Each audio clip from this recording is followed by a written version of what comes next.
Hello everyone, আসসালামু আলাইকুম। আশা করি সকলে ভালো আছেন এবং সুস্থ আছেন। খুবই ইন্টারন্যাশনাল, বাংলাদেশের মধ্যে আন্তর্জাতিক মেলা এটা। বছরে একবারই হয়ে থাকে এই মেলাটা। আর যারা এই মেলার সম্বন্ধে জানেন তারাই ভালোভাবে বলতে পারবেন এই মেলাটা।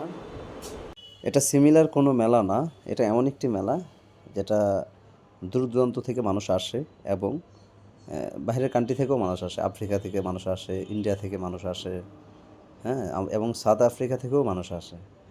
হিন্দুদের ঐতিহ্য একটি মেলা। এই মেলায় সবচাইতে অবাক করা বিষয়, একটি বিষয় আমাকে অবাক করেছে, যেটা হলো যে মন্দিরে মুক্তির গায়ে প্রায় 200 কেজি স্বর্ণ দিয়ে বাঁধানো। খুবই মানে আসলে কি বলবো এটাকে, মানে আকর্ষণের একটা জায়গা, যে এটা খুবই কম দেখা যায় যে এই মেলাতে আপনার যে মন্দিরের ভিতরে এতটাই ভিড় যে ওই মন্দিরে মূর্তিটা সাজানো হয় 200 কেজি স্বর্ণ দিয়ে।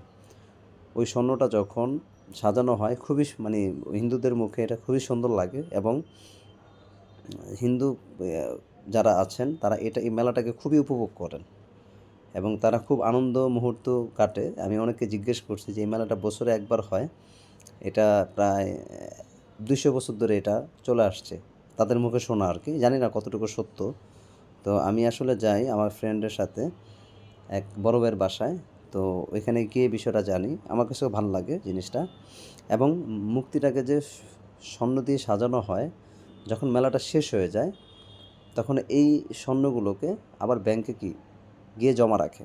আবার যখন মেলাটা স্টার্ট হয় বছরের শেষে, আবার এটা স্বর্ণ দিয়ে সাজানো হয় মূর্তিটাকে। এবং খুবই সুন্দর, হ্যাঁ, অনেক কিছু পাওয়া যায় এখানে এবং তারা খুবই উপভোগ করে আনন্দটাকে। আমরাও দেখলাম ঘুরে, খুবই ভালো লাগলো। অনেক খাবারের আয়োজন আছে, ফুচকার দোকান আছে, মুরালি আছে, বিভিন্ন জিনিস পাওয়া যায়। এবং আপনারা ভিডিওটা সম্পূর্ণ দেখলে আপনারা বুঝতে পারবেন। এই মেলাটা হয় 7 থেকে 10 দিন ব্যাপী। এটাকে বলা হয় শেখের বাজার। হ্যাঁ, শেখের বাজার, মুন্সিগঞ্জ শেখের বাজার জায়গাটার নাম। এবং অনেক বড় মাঠ নিয়ে মেলাটা হয়, শুধু মাঠ না, রাস্তার পাশেও বসে, অনেক বড়। এমন একটা পরিস্থিতি হয়ে যায় তখন মানুষ হেঁটে যেতে হয় 2 থেকে 3 কিলো। হ্যাঁ, তখন রিক্সা আবার 60 টাকা, রিক্সা ভাড়া হয়ে যায় 400 টাকা, 500 টাকা। এমন একটা বিষয়, এমন একটা মেলা এটা।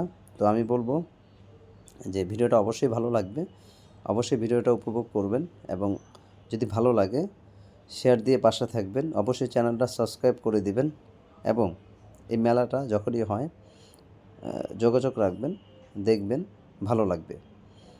তো আমার কাছে খুবই ভালো লাগছে মেলাটা, যেটা এই জন্য আমি শেয়ার করলাম। তো অবশ্যই আপনাদের ভালো ভালো লাগবে। তবে মেলাটা মূলত যারা হিন্দু প্রজাতি আছে তাদের জন্য এটা। হ্যাঁ, হিন্দু ধর্মের স্বাবলম্বী যারা আছে, হ্যাঁ, ধর্মাবলম্বী যারা আছে তাদের জন্য এই মেলাটা। তারা খুবই উপভোগ করে মেলাটা এবং দূর দূরান্ত থেকে মানুষ আসে এখানে মেলাতে অংশগ্রহণ করে, দোকান বসায়। হ্যাঁ, তবে অন্যান্য মেলার মতো এটা সিমিলার কোনো মেলা না, এটা অনেক বড় একটা মেলা। হ্যাঁ, আর হিন্দু ধর্মাবলম্বী যারা আছেন তারা খুবই উপভোগ করে এই মেলাটাকে।